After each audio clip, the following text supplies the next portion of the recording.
জুবিনৰ হত্যাৰ বা জুবিনৰ মৃত্যুৰ তদন্তক বিপথে পৰিচালিত কৰিবৰ বাবে আমাৰ মাজত কিছুমানে প্ৰচেষ্টা চলাইছে নেকি?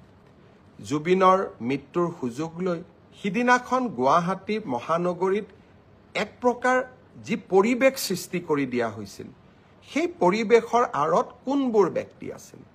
মই ৰাইজক আকৌ এবাৰ কম, চৰকাৰখনক আপোনালোকে বেয়া পাব পাৰে, আমি আপোনালোকৰ কিছুমানৰ ঘৰ এভিকশ্যন কৰিছোঁ, আপোনালোকে আমাক বেয়া পায়, কিন্তু এভিকশ্যনৰ প্ৰতিশোধ ল'বলৈ জুবিনক আপোনালোকে ঢাল হিচাপে ব্যৱহাৰ নকৰিব। জীৱনকালত কোনটো জাগাত আপোনালোকে জুবিনক সংগীত অনুষ্ঠান পৰিৱেশনৰ কাৰণে মাতিছিল? বাংলাদেশৰ পৰা মমতাজক লৈ অহা কেইবাটাও উদাহৰণ আছে, কিন্তু আপোনালোকৰ অঞ্চলবিলাকত গৈ জুবিনে সংগীত অনুষ্ঠানো পৰিৱেশন কৰিব পৰা নাছিল।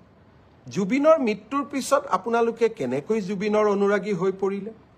হিমন্ত বিশ্ব শৰ্মাৰ ওপৰত আপোনালোকে প্ৰতিশোধ ল'ব লাগে, মোৰ ওপৰত আপোনালোকে প্ৰতিশোধ লওক, কিন্তু সেই প্ৰতিশোধ বা সেই মই কিয় এভিকশ্যন কৰিছোঁ তাৰ প্ৰতিশোধ আপোনালোকে জুবিনৰ নাম লৈ নকৰিব। ৰাজনীতি আমিও কৰোঁ, আমিও বুজি পাম। আপোনালোকে যদি জুবিনক ইমানেই মৰম কৰিছিল, জীৱনকালত জুবিনৰ মমতাজৰ পৰিৱৰ্তে জুবিন গাৰ্গক কিয় মতা নাছিল অনুষ্ঠান পৰিৱেশনৰ কাৰণে?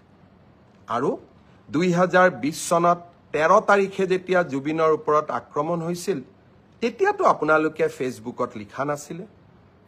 আজি এভিকশ্যনত বিজেপিয়ে আপোনালোকক এভিকশ্যন কৰিছে, বিজেপিৰ ওপৰত প্ৰতিশোধ ল'ব লাগে, আৰু তাৰ কাৰণে আপোনালোকে জুবিনৰ দুখজনক মৃত্যুক এডাল অস্ত্ৰ হিচাপে ব্যৱহাৰ কৰিব, তাক কেতিয়াও আমি মানি ল'ব নোৱাৰোঁ।